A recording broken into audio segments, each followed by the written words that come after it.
Hello. Hello, hello, hello. That was a weird delay there. I was just sat there going, when's it going to come in? So, guys, hello, hello, hello, and welcome back to another episode of Content Marketing Crusaders with me, Ash Borland, content marketing coach. This show is the show where I bring on content creators, service providers, anything that's going to help you build your brand online. We're going to hear from the experts. And today we have an epic guest for you.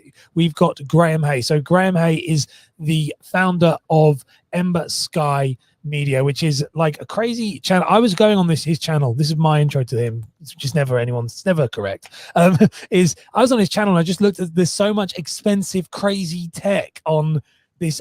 Like I couldn't even describe the stuff that's on it. It looked like something from the space age. So I just went in on a deep hole about all of these crazy telescopes and photography, and it was just epic. So I'm going to get him on the show to talk about his journey as a content creator. We're going to be talking about the new era of content creators post the pandemic and what's kind of happened. Also, a little bit about making money from content creation, and also short form vertical content, because his thing he just put was, we need to talk about this.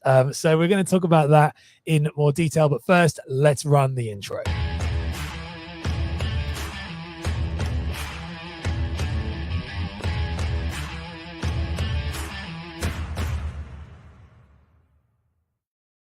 Hello, hello, hello, Graeme. Welcome to the show. Hi, Ash. Glad to be here. Hello, everybody on the internet. And for those watching on the podcast, well, you can hear us. I was going to say watching on the podcast. Watching on the podcast, listening on the podcast. Yeah. Content being used on every different platform. Yeah. I now have to do this because obviously I do a solo podcast every day, and I just go, for anybody watching, listening, or reading, because I turn into a blog as well, because you think, and then the transcribe, you're like, I have to remember that. So it's terrible. And also the word episode. You have to use the word episode instead of podcast or video. Right. Which is a really weird thing. I'm really glad here to be on this episode. Spot on. There we go. You are now a pro. I can give you a ticket to say, well done. You've nailed it. Graeme, I'm super excited to have you on the show. For my listeners, for people who are watching this who don't know who you are, because there are going to be people out there who don't know who you are, and the people who do know who you are, but the people who don't know who you are, just give us a bit of a brief backstory of who are you, what do you do, how did you get into it, and kind of just your why you do it. Sure. So so basically, hi. I'm not used to being on live streams, if that's not obvious yet. Don't worry, it's good. Episode. But basically what I do is I actually play around with like really expensive and I'm going to say tweaked out camera gear. A good example of that is infrared stuff. We basically were pulling the filters out of the front of cameras and replacing them with basically either clear glass or specialized like IR pass filters that allow us to see like infrared light. I also do a lot of astrophotography because those modified cameras actually work really well for capturing wider spectrum light than what is done with normal camera gear. I also do a bunch of crazy stuff with telescopes. I talk about how to do some photography stuff, and now I'm sort of going into that machine AI stuff in terms of like how can like AI technology make your photography better or more like art, and then people are going to say, well, is it still photography? So a lot of crazy like I'm going to call it fringe photography, because there's people who go out and they'll say, here's how to take a portrait, and I'm like, cool, here's how to take a portrait in IR light. How did you get into that? It's such a, like, I've got to be very careful when I'm talking to you, because I am a super nerd on anything nerdy. Like as soon as you get me, the problem with me is I like to know everything about everything. And my wife finds it quite frustrating, because she's like literally the guy could be talking to me about how to lay a certain level of cement. And I'm like, oh my gosh, tell me how it works and how this. So like anything, I have to know the ins and outs of it. So how did you get in to that? Because that's super, super niche, which is amazing. Yeah. How did you get into this super micro niche photography stuff? So for people who understand cameras, you have like certain like spectrum of light. And what happened was I found out that CMOS sensors actually can see a wider spectrum than what the camera is actually designed for. So it actually sees a little bit of UV, and it also sees a lot of what's called near IR. So it goes out to like our eyes can see between, I think it's like 380 nanometers to about 665 nanometers, but the CMOS sensors can see all the way out to like 1,000 nanometers. And what I found out was I was looking one day and somebody's like, "Well, have you ever tried modifying a camera? You're a really nerdy, geeky person. This is something that, would be kind of cool." And I was like, "Yeah, this would kind of be cool." A little bit of Googling online, you find out not a lot of people are doing it and that you need to basically sacrifice a camera to Wow. because it no longer takes regular photos. Now, there's ways of making it go back, but it's complicated and annoying. So basically, you're like, pick your oldest camera, modify it, let's see what happens, and then the next thing you know, you have like three of them It's that do ma- different things. Honestly, it's crazy. So have you always been into this type of stuff? Have you always been into astrophotography, or is this just a new? How long have you been doing this for? Like realistically? So photography, I've been doing for about 25 plus years. I actually got it from my dad. So it's sort of the chip off the old block kind of concept. And then pushing it to doing astrophotography and stuff. I've now been doing it for over a decade, probably like 12 years now. And, Wow. you know, successively getting better and better and better as, I learn stuff, but also new technology comes out. And now today you can sort of probably catch up to me in about a year if you have the right gear. No, but that's quite interesting. You say that because that's a different. Well, quite what we're talking about, but it's a different era thing because people can Yeah. catch up with you because the information is available now The from people like information is yourself. Yeah, the information's available, but also now you can get telescopes with all the computer technology, etc., that will literally point themselves. I have one guy I know that's in astronomy. He has all his gear set up. He's got his laptop in the house. It's all connected by Wi-Fi. He sets it all up. He presses a button, and the thing just runs all night. I'm like, that's nice. I have to That's push my telescope and point it at objects. That's mad. That's Yeah. crazy. I absolutely like my head is spinning. I have to be very careful because we'll go down the rabbit hole and this will become Ash Borland's indulgent episode where me and you are just chatting up this so so talk me then a little bit about your YouTube channel. So how long have you because your Yes. YouTube channel is all about which is Ember Sky Media. Talk Yes. me through a little bit about how so I can kind of unpack that and understand your journey on this. So Sure. your channel, what is it about? And I mean, I know what it's about, but like for my listeners, what is it about and how long have you been doing it for? All right, so it's mainly about astrophotography and then a lot of the fringe photography simply because I use the same gear and I talk to people about how to do all this kind of stuff and I try to show step by step tutorials, but also when I find like new technology or new equipment or I decide to go and spend a crazy amount of money on some really specialized filters, I then want to show people and say, here's what you can do with them. Wow. And how long have you been doing it for now? Because the channel does quite And well. I've been looking at it. yeah, You're at a decent so amount of subscribers and you're getting deals and things. You were telling me off yeah, air. yeah. So talk me through a little bit about how long you've been doing it for. So I started in January in earnest. Before that, I had a couple little videos on the channel that I had thrown up several years before, but never really Yeah. pushed on it. I started in January 2020 when the pandemic sort of started coming around. Because before that, I was doing like outreach, like public outreach, where we'd have like star parties where people come out, look at like Jupiter, Saturn, the moon, whatever else happened to be up in the sky with our telescopes out in public. And I was like, I can't do that anymore. And often I would also meet with other astronomers and, help them through the problems. So with that sort of, curtailed, I was like, well, how else can I do it? And YouTube was there. I'm like, I have cameras. They do video.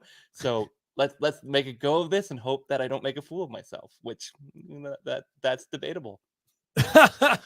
No, I love it. I absolutely love your energy and stuff and how you've done it. And I looked at your channel and it's incredibly impressive the stuff you do, as in like the level. This is something how me and you met obviously is through, and everyone on this show will start to realize, people listening, they start realizing that the name Rob Balasabas seems to appear all the time after he came on the show. He came on the show and then every guest I meet, he's like, oh, it's Rob, it's Rob, it's Rob. I And know, I remember Rob. watching, yeah, exactly. Everyone's like, yeah, exactly. Because that's how me and you met. Is through Yep. Rob's Dream Stream. And Yep. when I landed on your show, when I landed on your stuff, I was literally going through like, wow, this stuff is incredibly technical, and there's obviously a real niche for it.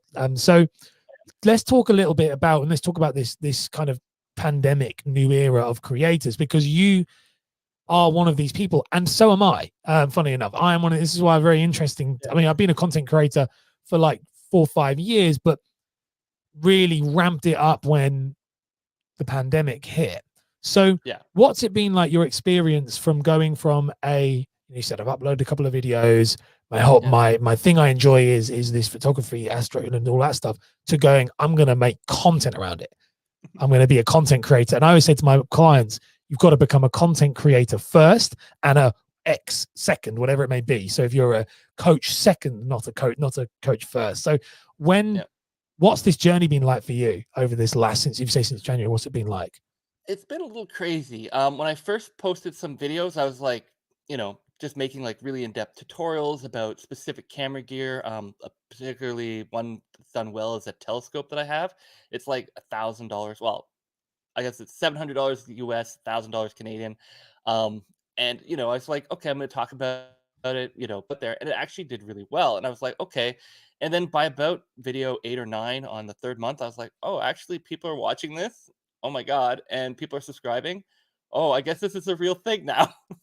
Yeah. So then I was like, okay, well, I guess I have to go. And then, you do all that research that you do to say, okay, what do I need to do to be a content creator on YouTube that isn't just, you know, somebody who's randomly throwing out videos and like, well, you should be putting out a video a week. And then you're like, oh God, a video a week. Okay. And I've been pretty good on that. I've put out 100 and I'm almost at 150 videos in a year and a half. So more than that, but there was also like I joined Vlogmas and Veta, which are like, put a video out every day because, for some reason I thought that was a brilliant idea. How did you find that? Vlogmas did really well. It really took off. Veta was sort of more. I put out content. Now it's starting to kick off a couple of those videos, but it didn't really take off during Veta. But that's also part of I think was things were starting to reopen in April, and that's what I've noticed right now is like my channel sort of like done a little dip over the summer, which Yeah. I was kind of expecting because astronomy is not a big hot topic in the summer because our nights up here in the northern hemisphere are so short. Yeah. Um, and then there's also so much other stuff to do in the summer. So I was kind of expecting it, but like it really dipped and now it's just starting to come back up. So by I'm going to say the end of August, I'll probably be back at pandemic levels. But I've Yeah. also talked to some other creators and they've noticed like half the traffic disappears. And you're like, yep, it's not It's just you, mad. man. It's definitely not just you, and I've noticed it myself through my other platforms I use, even my podcasts. I actually noticed it the other way around in podcasting, is that the levels of downloads went up Okay. when we opened back up Okay. because people were now commuting again. Ah, yes. But the level of content consumed on platforms like social platforms and everything Hmm. went down. So it was really weird. Like all of a sudden, all my LinkedIn stuff just dropped off a cliff, but all my downloads and my podcast started to go. Woof, and I was like, oh, well, gyms are back open, and stuff is happening there. So it's quite interesting.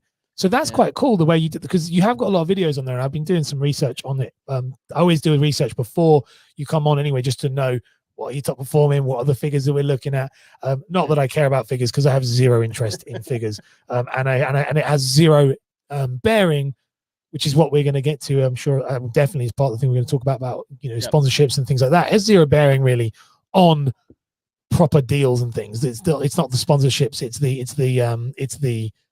the community you have and the value you bring is what actually brings the deals in. But this is something that, what's your take on this idea of being a content creator in the post pandemic? How do you see that changing, and also during pandemic? What's been your experience? You've just said them, but like I've Yeah. noticed there's a massive rise Yeah. in content creators, and I think Absolutely. yeah. So what's I your take on it? so I've noticed that there's like a lot of people were starting. I think I got like that.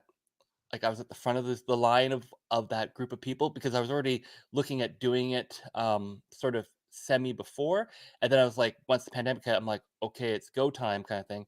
But what I've noticed is there's a lot of people that've been doing it, especially during the last year and a half. But I've also noticed that, like when I said like stuff dropped off the face of the earth, I know there's some people have also dropped off the face of the earth because well they look at it's like it's easy to say from that dopamine boost or whatever it is, or serotonin, whichever one Yeah. it is, that, wow, I'm getting like 50 views on a video. Great. The next video, I'm getting 60 views. The next video, I'm getting 100 views. The next video, I'm getting thousands. And then, sit there and go like, wow, I got a video that's got like 20,000 views, 40,000 views. This is great too. You start releasing some videos post pandemic, depending on, your niche. And so you sit there and say, I'm getting 50 views again. What happened? And I think for a lot of people, they just sort of sat there and said, well, this just kind of died. So do I still make content? I think a lot of people, they were making it because they didn't have something else that they would normally do. And now it's like, okay, what do they do now that, life has opened up? Their friends are phoning them and saying, hey, you want to go to the mall or whatever? And I've noticed like some of the people I follow, like, yeah, they were posting like every week or every 2 weeks. And some guys, like the one guy I know, hasn't posted in almost 2 months now. And I'm like, I'm pretty sure he's dead. Like, not dead, No, but I know what you mean. like Yeah.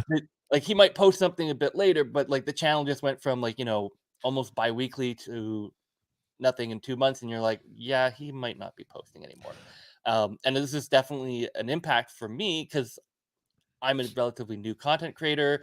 I've I've only got, I think right now I'm just shy of 1,700 subs.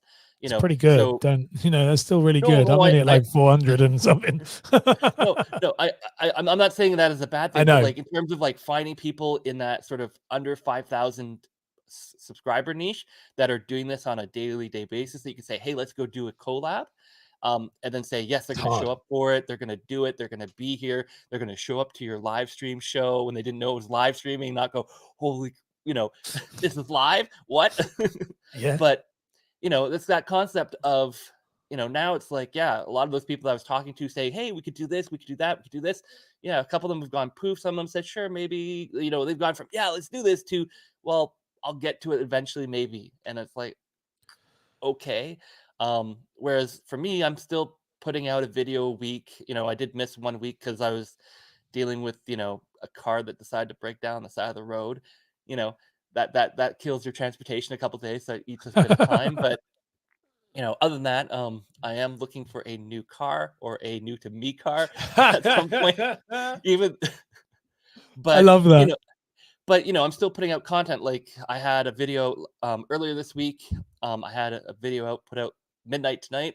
It wasn't supposed to go out midnight tonight, but it's out now. So, But that's and I got another video set up for next week. So it's like I'm still putting out content. Whereas, yeah, I find that as like definitely a smaller YouTuber, I find that, yeah, a lot of people started, but now that things are open, they're sort of going, doop, I doop, doop, think doop, doop. that's an interesting thing though with that, Graham, because I couldn't agree with you more. And like the way I referred to it when I very first started, my background, I've a I've got very weird background, and so whenever I mention this, people are like, where did that come in? I'm like, in my very short amount, I'm only 30, so in my short amount of years, Mm. I've done a hell of a lot of stuff. And people are like, oh, so like when I was a fitness model, which I was, I used to talk about this, and I used to talk about this to people, and I'd say like, it's like January. The way I compare it with this, I'm like, it's like January at the gym.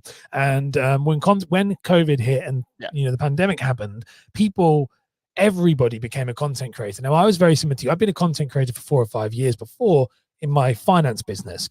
But Mhm. again, so there's another thing, in the finance business. However, I decided at about January. So I think it's very similar to you. In January, I decided I'm going to go all in as being a consultant in content marketing, personal branding, and I'm going to make content every single day. And then the pandemic hit 2 months later, and all of a sudden, everybody was making content.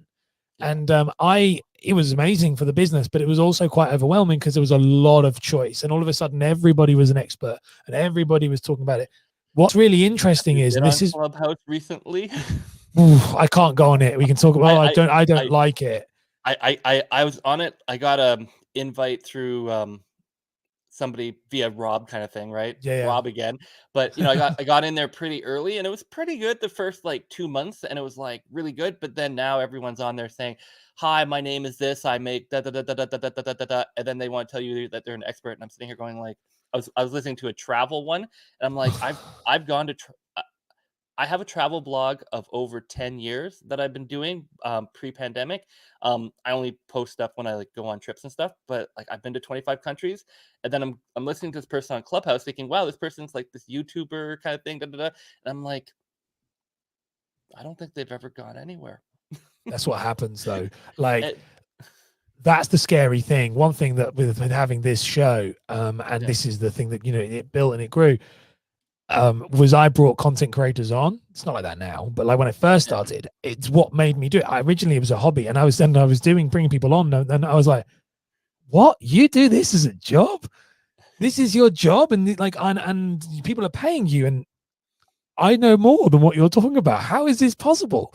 And it is true. Like, there are a lot of people who are experts who hmm aren't actual experts. But I think what I'm noticing is, and this is the thing to bring it forward with Clubhouse, we can dive into that because that's a whole other mess. But like, one thing that I've noticed, and this is what you said yourself, and this is where you will thrive, yeah, is it's when, and they say about January at the gym, you want to keep going because now it's February at the gym and yeah, nobody is there.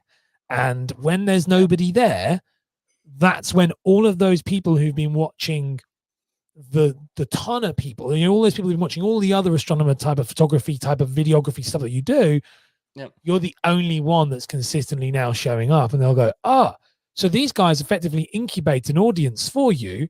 And the person who just lasts, and I say this to my clients, I'm like, you don't have to be the best. You just have to be there the longest. You have to outlast everybody else. It's like the Simon Sinek. It's not a finite game. It's an infinite game. If you yeah, keep going, it's not a matter of if, it's a matter of when. And this is the thing that I was kind of glad about this. Can you say the new era of creators is there's been a whole new load of creators that have come to the industry, which is amazing. And me hmm and you are in that. We're in that kind of wave where it's happened. Um, but I think it's now time. We're now going to start seeing how. It'd be interesting to see in 5 years' time where these creators are and which one of these ones are still going. Which ones of them are the you know, Brian G. Johnsons, the Nick Nimmins, like which yeah, one, or which one's the ones who, as you said, don't consistently upload. And I completely feel your pain when you said this about the videos of, and other people's pain when you said about the videos, because of like the 200, 400, and then all of a sudden it dropped. Because I have a TikTok account that yeah, has 17.2 thousand followers on there at the moment. And um, that was a one where it was just a friend said, go on TikTok. It's doing really, really well. I was like, okay, cool. So I went on TikTok and it was like hundreds views, 200 views, 10,000 views, 20,000 views, 50,000. And it was just went, and then it just stopped. And I yeah, gave up. I gave up. And the person, my friend who carried on going, 500,000 followers, hmm and he came on my show a couple of weeks ago, and I was like, and he got off the show and he was like, you're an idiot. You should have continued. So I've tried to bring it back, but now the views are not there the same way because yeah. the attention's not there the same way. So Yeah, mad. TikTok and short videos and stuff. I'm playing around with it a little bit right now. There's a little bit of kicking because I wish I had done a little bit more, but the type of content I produce isn't necessarily ideal for like a uh, short video. Like I'm trying to learn how to, make the videos and have them so it's like instead of saying here's how to do this, saying I've done this, look at the pretty picture, or I've done this, look at the pretty video, or I've done this and look at this cool thing that happened to happen. Yeah. Um, and what I'm finding is I'm not actually on TikTok. I'm on Instagram Reels and I'm on doing YouTube Shorts as well. Is Yeah. that just between those two platforms, you can put one video, like I have a video where I put it on the one platform on YouTube Shorts and it got like 40,000 views. I put it onto Instagram Reels and I think I'm at 85, and vice versa. Like they just flip around, and the short format is so difficult for me to like wrap my head around it because videos will just take off or not take off. Like I did a test where I put basically the same video out, but I changed the music. I hope Yeah. that's allowed. Yeah. You're And allowed to do one that. did really, really well, and the other one didn't. I'm like, but in my personal opinion, the one that didn't do very well had like the better music. It's slightly better in sync with what was going on, but you're like, okay. Whereas with long form content, it's I can sit there and say I'm making a tent pole video. This is a video that's going to last for like the next 5-10 years, and I can put it out there, and relative degree of success, it's going to keep going and do well. Like I make I evergreen think content, it's going to last. Whereas this YouTube, the short stuff is like it goes up, it goes down, 72 hours kind of thing, and you're like, okay. I think it does right now. So I will. I'm with you on that. I'm with you. I'm with you on. I think we're probably going to be. Everyone I spoke to about this short form content. I literally every creator brings it up, and it's funny because I've been making short form content for like a year now, and I did a video on my own on my solo stuff, and I said, which actually got me a lot of hate actually, but it was not on YouTube, on it for other places, and I was like, well, it's not a lot of hate. It's pretty ridiculous, but I was like, people just being people. But it was, that is. you know what it's like. And I said the three things to look for is right now in the next 12 months is podcasting, because Google is now indexing it for search. So the rise of podcasting is massive. We've doubled. We've gone from 1 million listeners. It took 15 years to get to 1 million active podcasts. And in 1 year, we're now at 2 million. So we've doubled in 1 year what it took 15 years to get to. So, and they predict that in the next 5 years, that'll probably be about 15 million, because it's going like at rapid pace. People like Joe Rogan, call me daddy, or call me daddy is the podcast. They just bought $60 million, $60 million. So that podcasting is one of them. Live streaming, I said live streaming is another, where it's just exploded. It's exploding. This is a great example. But we can talk about it now. Like, live streaming is exploding long form content, but short form vertical content. And I said this in the video. I said not TikTok, not YouTube, like shorts, not Instagram Reels. I was like, let's step away from the platform for a second and talk about short form vertical content. That is here to stay. But right now it's a real wild west, because it's really interesting. And I've had this with having, guests on the show who are like top YouTube coaches, some of the best ones in the world. And I'm literally like, what do you think? And they don't know. They're like, I don't know what to do. But I had one guy, which is Rob Wilson, and people know it's Rob Wilson from vidIQ, came on the show, and he was like, you can't ignore it.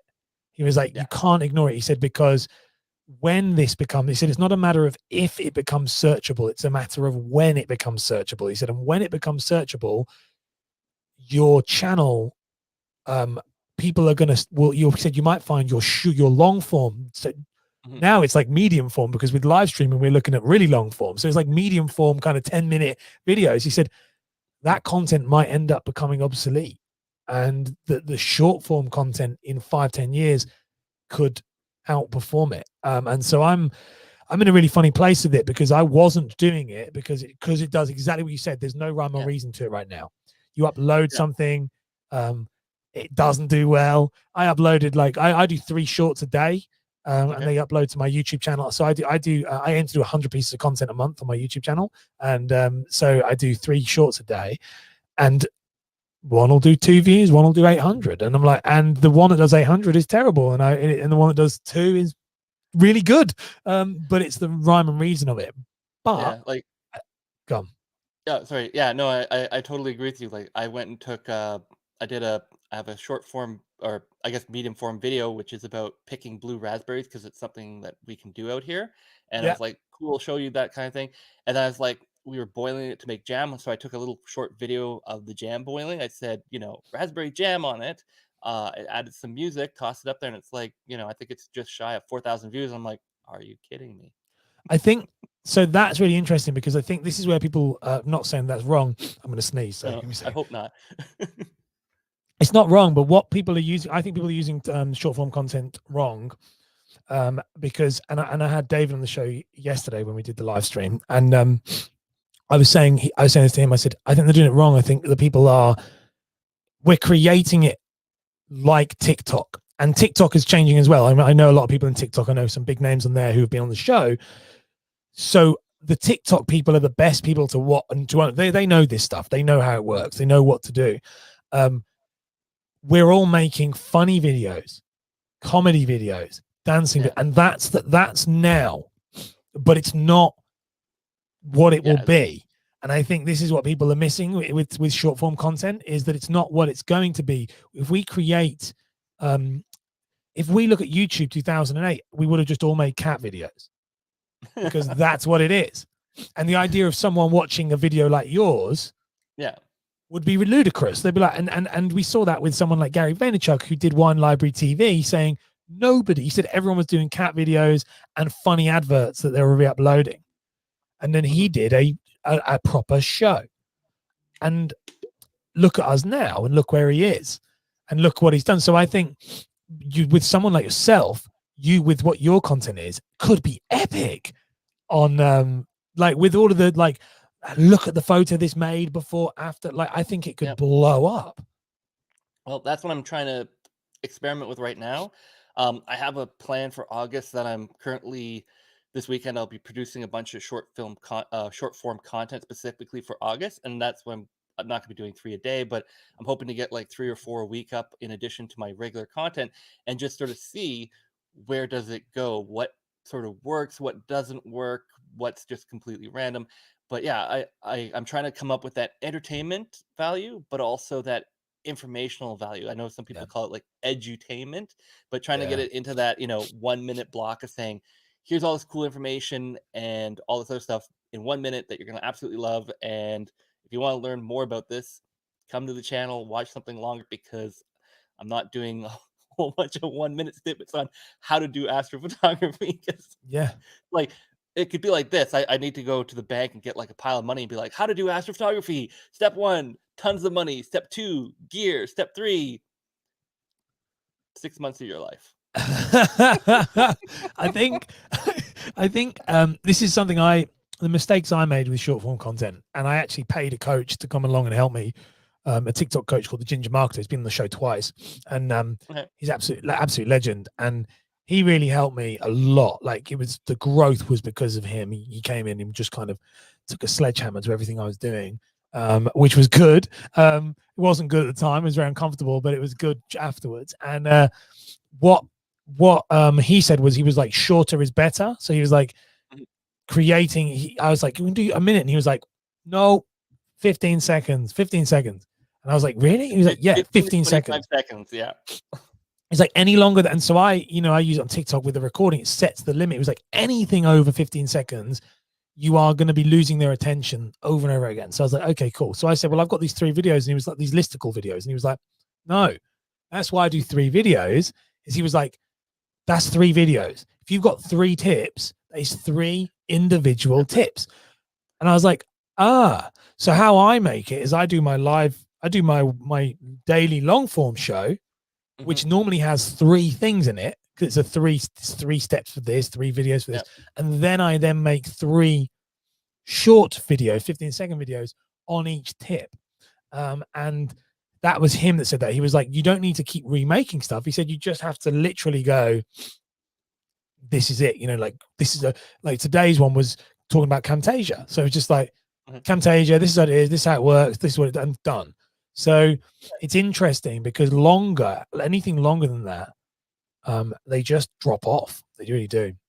Yeah. I can, from my short experience with shorts, ching. I can definitely agree with you on that one. What's that? I find, there you go. You got the actual sound. Yay. Now I just, oh well. If I knew you were going to do that, I would have. I don't ever use that. I need to do that more. I've got fail, I've got woo, I've got dream, I've got everything. All right, as long as we don't play the fail one here, we're good. But you haven't said anything bad yet. No, my limited play with shorts, I completely agree. 15 seconds to 25 is probably what you want to do.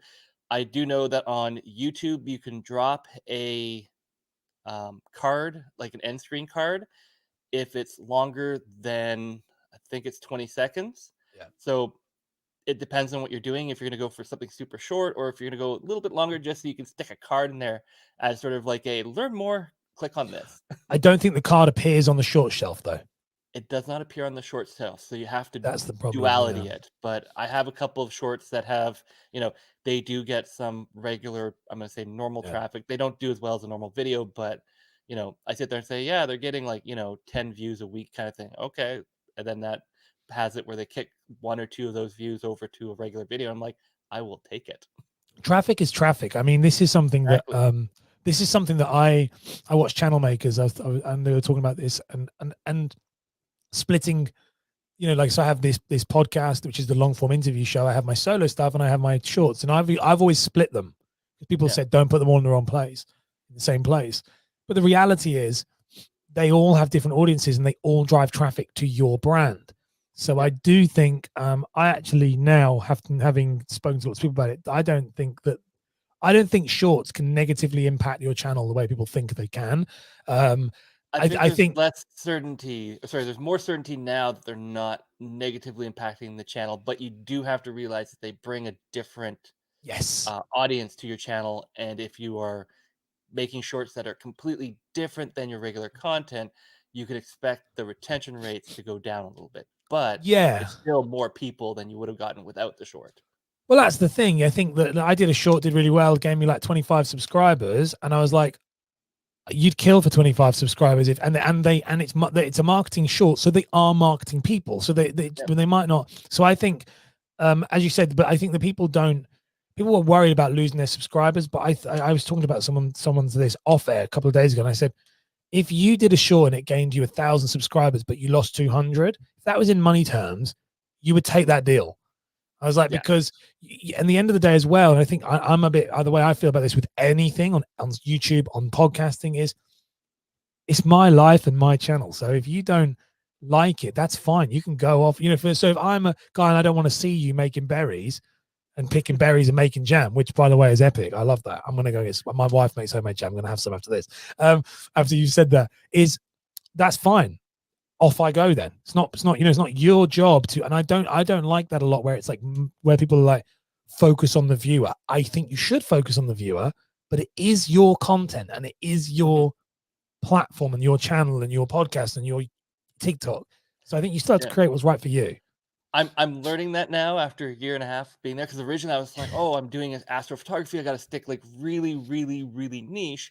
But then, like, as I said, I can do other photography with the same gear. And I'm like, well, I was thinking maybe start another channel, but then you're trying to like manage 2, 3, 4 channels. And I'm learning that's not a good idea. Just stick it all on the same channel. People will follow, people will not. And at the end of the day, as long as you don't like, go off and just be like, well, this was a photography channel, but now we're just going to make a baking show. In the video about jam, I am like, rolling it back to like, hey, this is something you can do out here in a dark sky location. If you're coming to visit a dark sky location, I have another one where I'm uh, doing it. It's going to come out next week. It's about going out to a beehive area, like a bee Nice. farm called, and I'm going to pronounce it improperly. I've been trying to practice apiary. I got it. There you go. Sounds good to Not me. good. But you And very nearly got the fail button then. I know. Oh, the start of the video is basically, I think I had to do that intro like 12 times. I'd either mispronounce apiary or a truck would keep rolling by. And the last one, I'm like, that's it. The truck rolled by just as I was finishing. I'm like, hey, we're taking that. Let's go see some bees. I'm like, let's go. I'm not doing this anymore, because I had the person who owns the place looking at me going like, what is this guy doing? Just keep going and going and going. It's like, he's here to see bees, and all he's been doing is standing beside that sign doing the same line over and over. I can't deal with that. That's why I do live stuff, because I cannot be, as in all my stuff is live, because whenever I'm allowed a second cut, I always take a second take, and I just mess it up. Well, when I was doing narrative films in Ottawa, I was known for not doing a second take of pretty much anything. I'm like, nope, it's good enough. Let's go. Try to get that real factor in there. Now that I'm doing it, I'm looking at myself. I'm like, ooh, I need to. But I'm generally pretty good. Like, I would say about 80% of my content is first take. It's Um, good.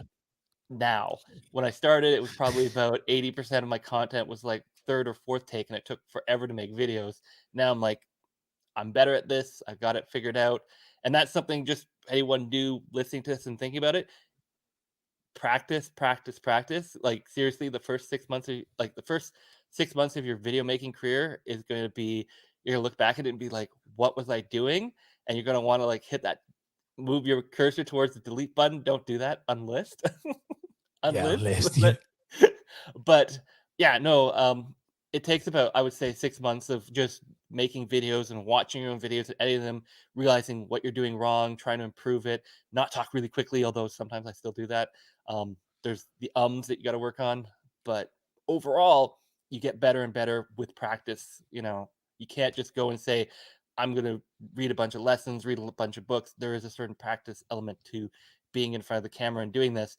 And then as you go on, you improve, and then you get better. And then, you have the occasional, mix up where you're doing multiple takes, but as I said, like most of the stuff now I'm doing is like one take. I have an idea in my head, I'm doing it, and if I'm changing it up, it's usually because of something external, like a truck driving by or something, which is harder to control.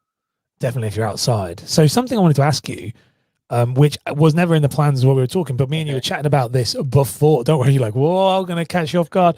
Me and you were chatting about this just before we went live, and actually it was a really good point. And so I thought, oh, I want to bring it back in for the listeners, and to kind of dive in a little bit more on it. We're talking about your name, your channel. So we were saying, Oh yeah. I have my name, which is Ash Borland, which if you're listening to this on the podcast, not watching this, it's on screen, and yours is Graeme Hay, but your channel is Ember Sky Media, and you were like, Yeah. oh, should I change my name?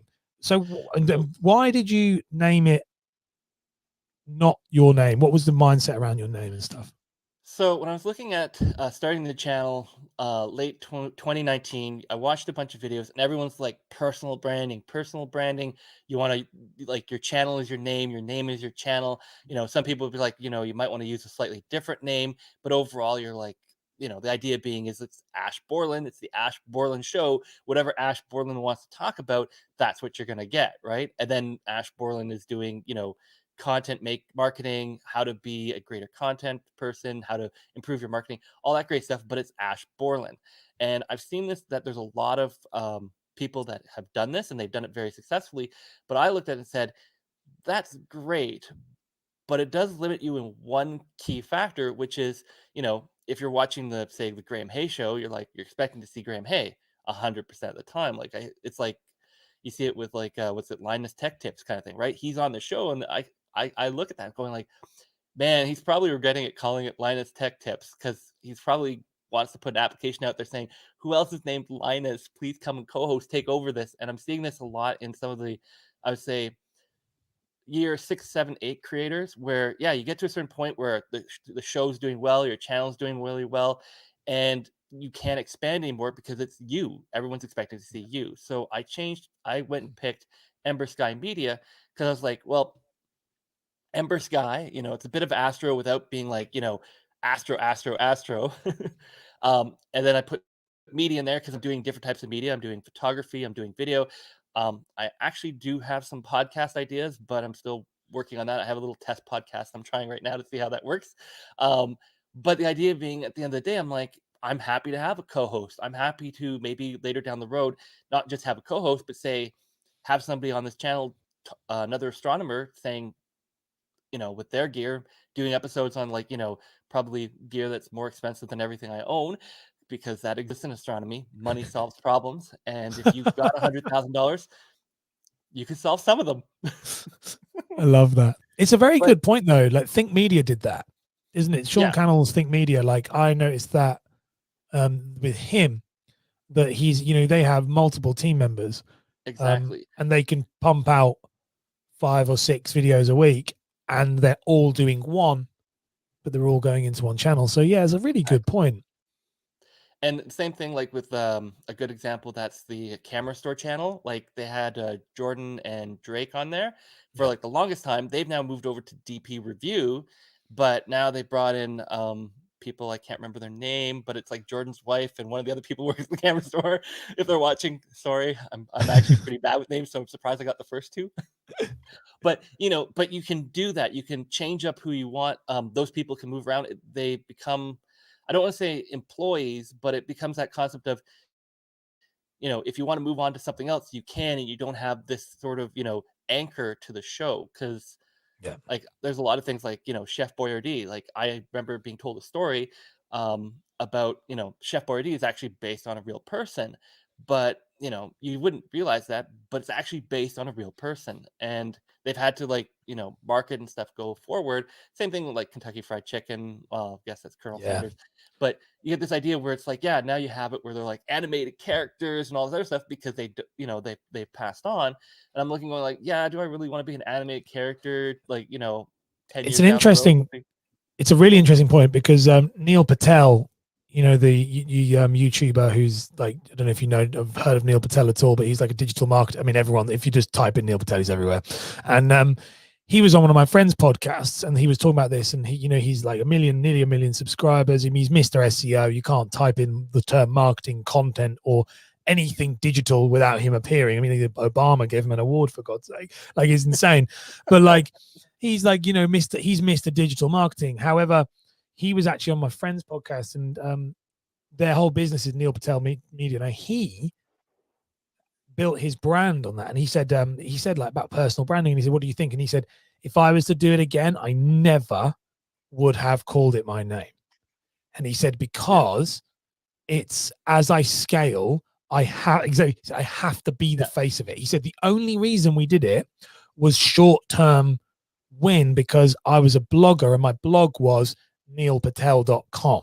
He said, and as it started to gain traction, my business partner who runs it all said, well, actually, we could just use your name because it has authority already. And he was like, but if I'd known that, if I'd known where it was going to go, I would have been like, no, let's just start again, and let's just, you know, let's do it this way. It's really interesting because it's not spoken about enough. And me, like, actually, I'm a personal brand consultant. That's what I do. I work with like public figures to build their personal brands. And so one of the things that's really interesting, I think you might have dipped out with that. So I'm going to continue and see what goes on. I think we might have lost Graeme on the internet. He does have bad internet, so we'll see if he comes back in.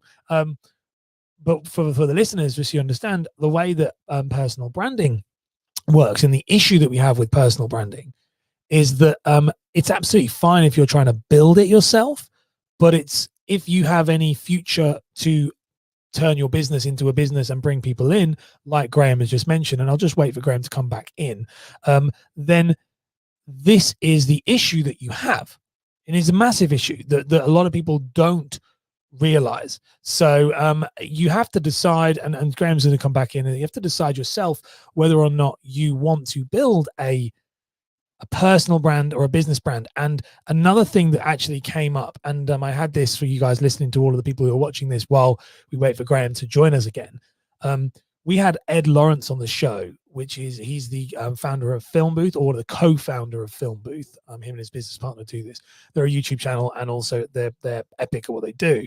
And he said the exact same thing was, if you're trying to build a YouTube channel or a podcast, some of the best things for you to do, some of the best ways for you to build that is actually sometimes by naming it, for example, me calling it Content Marketing 101, potentially. And he said the reason why it's so good at that is because it makes people realize it does what it says in the tin. Now, obviously for me, for my YouTube, for my podcast, I've done that. But for my YouTube channel, I've decided to build Ash Borland. And the reason why I've done that is because I have 2 podcasts and I do daily shorts and things like that, which means that it's now a hub for everything I do. And then I can create playlists under that. So there's a decision why I've done that. But it's really interesting because people are listening to this and watching this. It's something you should consider doing, is actually deciding where you want to go with the channel. I think Graeme's just come back in, so that's really cool. We're going to bring him back in now. Hello, mate. I've just been rambling on about that, but it's fine because I had a point. My internet provider decided to kill the internet. Absolutely fine. No, like I just kind of was saving that, then chatting about my kind of take on it, but it's not a problem at all. But I was just saying about how you have to make the decision which one you want, and you really have to start with the end in mind, because and that's where it's when they say, like, you know, it's not a sprint, it's a marathon. That's sort of where I look and say, from a long-term perspective, you know, I have a 10-year plan for YouTube that I sat down and said, if I'm going to do this, here's where I want to get to, here's what I want to try to achieve. But also partly it's like, I know, like, if I can get a co-host on here, or I can get, like, you know, co-host and editor, like, really build it up, I can produce a lot more content with multiple people than just being me always in front of the camera. Yeah. Especially if I'm not doing this as my primary occupation. Yeah. Well, that's the thing. That's what I was just saying then to the listeners, people who were watching when you went. I was just like, I just carried on talking. Which I completely missed. You missed all of it. I was like, so I won't go over it again. But I was just saying that, like, with myself, I decided, I was chatting to Ed Lawrence from Film Booth about this, and I was like, what should I do? And he said, if you want quick attraction, you should name it something to do with it. So like mine, content marketing. He said, but if you want to build your personal brand, it's going to take longer, but you know, over time. But what I decided for me is I want to make this channel about content around me. So, and because I have multiple shows. I have a solo show, an interview show, and I do shorts. I was like, I can all put it in one place. But I do believe that if I was to do a business channel, I think naming it like someone like Think Media and you guys doing that, it is a much better way of doing it in the long run. So final question quickly before, which is good. I mean, absolutely. Like I'm shocked we got all the way through to that point where your internet didn't go. So that's pretty good. That's why I say like 9 o'clock things start to get a little bit everyone wakes up. It's fine. Let's crack on with this final question then. So the final question I want to talk to you is about making money as a content creator. So me and you were chatting off air, and you said about the stuff behind you, and you know that you've been gifted things and you've done video reviews. So how talk me through this as someone who started a YouTube channel. What's the journey been like from getting sponsors and people helping you and giving you stuff? What's that been like, and how did you do it? How did I do it? With some cleverness. So I do have a little bit of background in technical marketing, so I'm not going into this completely unknown to talking to people. I've actually my background is actually in engineering, so I'm used to talking to people in terms of like marketing, in terms of sales, etc. So it's not like I'm going and saying I've never done this. But what I ended up doing was I started off with gear I owned, like telescopes, etc. I looked for stuff that was on sale that I could sit there and say it's on sale. I could make a video about it. Relatively low cost. Again, astronomy, low cost in relative terms. In relative terms, yeah.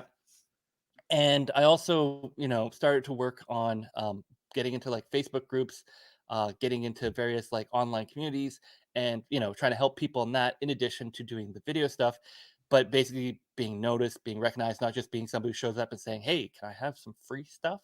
Because that doesn't work. It doesn't work. You can't ask for free stuff.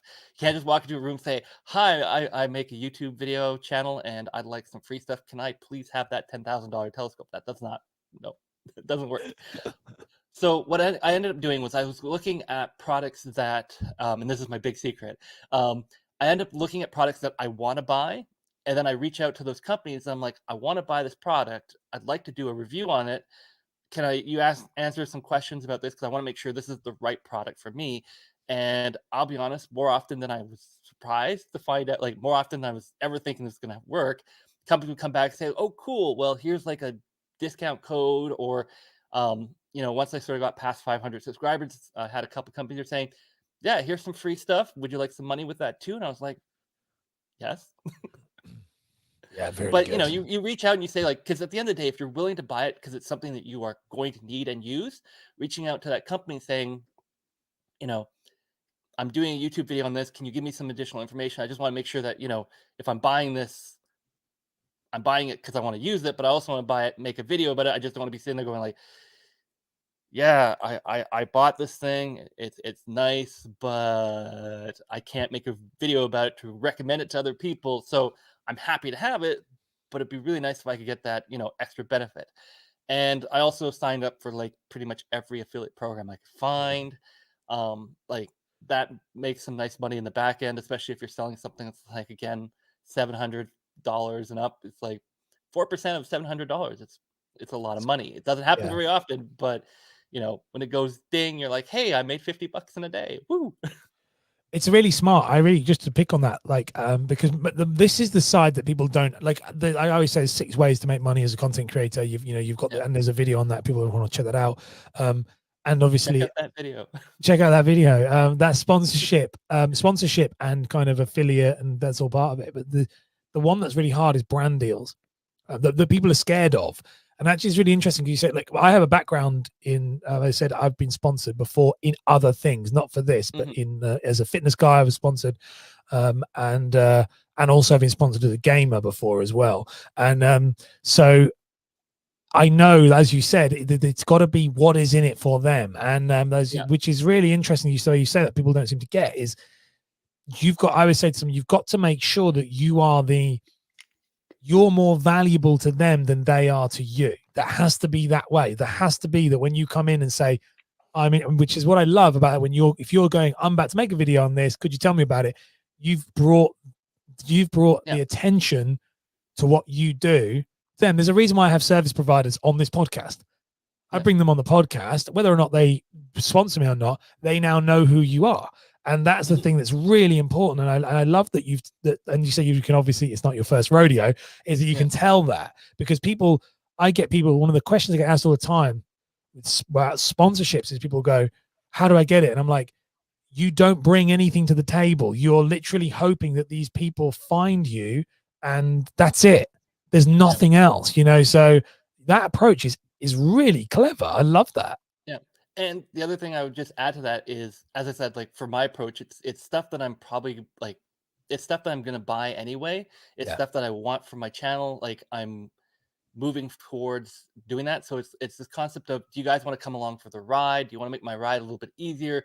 It's not me going and saying, hey, can you please give me, whatever thingy? I'll talk about it. Otherwise, we will never discuss it again. It's like, no, it's like, one example is I had one where I was using one of the products and they saw that and they said, hey, would you like to work on something? I'm like, sure.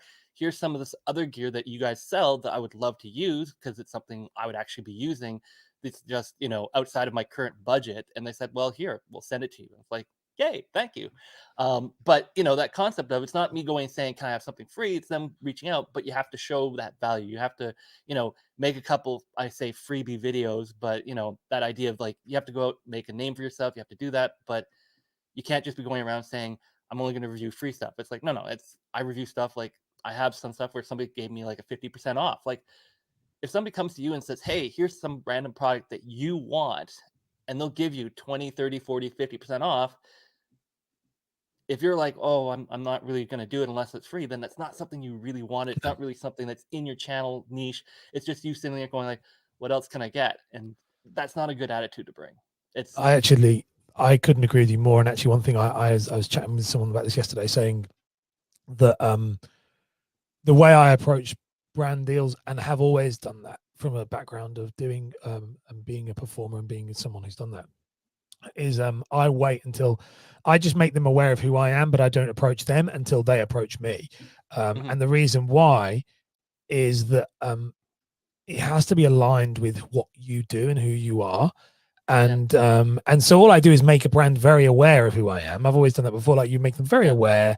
They know who you are. They'll chat to you. And then eventually, in my previous thing with the gaming side, we got sponsored by Razer. Me and my wife got sponsored by Razer, and they gave us a ton of free stuff. And it was just like, there you go, and some money. And I was like, wow. And the reality was they came to us. And the reason why that was the case was because we didn't go to, because we used them. We had some of we used their headphones, we were using their controllers, and they were like, oh, we like that. So I think you have to be, as you said, too many people I speak to, they're like, they'll just take Razer, any. I'm using your keyboard. There you go. There you go. I mean, I'm really jealous of your Rode hat. Like, I keep looking at it thinking, oh, yeah. So when I said I was testing out a podcast, they had Rode actually had a thing where they were doing a podcast thing, and they're like, well, if you make a podcast and we like it, we'll send a hat. I'm like, okay. So I have a couple episodes on that podcast, although I'm looking now that I've done it to reconfigure it slightly to be like talking more about technology than random stuff. I'm a big Rode fan. Like, I use everything Rode for audio. I use everything Rode, and for visuals, I just for like webcams and tech and stuff, I just use everything Logitech, only because it all feeds into the same place. I can just do it all from the is it the G Hub? So it's very easy for me to use it all there. And then for Rode, I can sync it all to the Rodecaster, and it's just super simple. But they're really, really good. So Graeme, if people want to connect with you, they want to learn more about you, where is the best place for them to go? So across socials, I call it socials, it's Ember Sky Media. And like that's on Twitter, Instagram, Facebook. I have a Facebook page, Ember Sky Media. Obviously the YouTube channel, Ember Sky Media. And then people can also email me at emberskymedia@gmail.com, but don't spam me. So spam that. There we go. We can finally get the. I just wanted to do that at the end because I wanted to. There was no reason, but that's you guys if you spam him. Graeme, mate, it's been an absolute pleasure, and like, thank you, like, for coming back in on the live. I knew that we got right to the end before it, before the internet, which is actually really cool. You handled it like a pro, mate. So it's been. I switched it from my IPS in the house is sketchy, so I switched it over to the phone. So we're now streaming through my phone. So smart move, very smart move, mate. Very smart move. Plan. Always. Graeme, thank you so much for coming on the show. I'm going to run the outro right now, and then I'll chat to you backstage.